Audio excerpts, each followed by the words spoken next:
Guys, আমরা এখন আছি গুয়াহাটির পশ্চিম বড়াগাঁয়ের একদম নবনির্মিত শহীদ স্মারকে।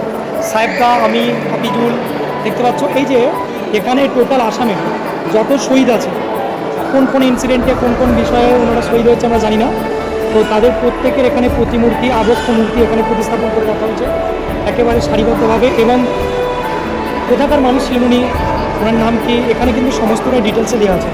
একটা র্যাম্প দিয়ে মানুষ অনেকে উঠে আসছে একদম উপরে, এর উপরে আরও ওঠা যাবে, কিন্তু এখন নিষেধ আছে, বন্ধ করা আছে।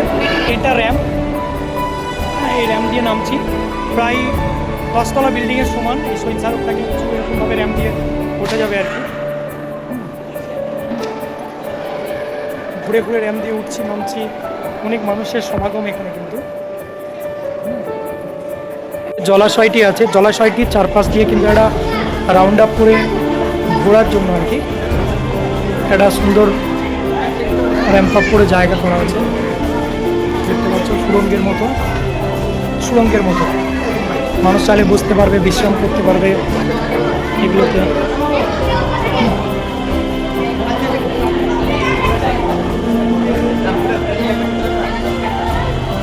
দেখো, এটা রং চেঞ্জ হচ্ছে কয়েক সেকেন্ড অন্তর অন্তর।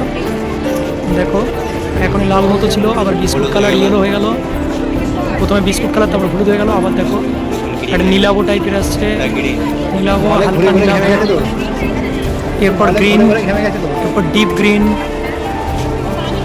এরপর হালকা লাইট ব্লু, ঠিক আছে, স্কাই ব্লু,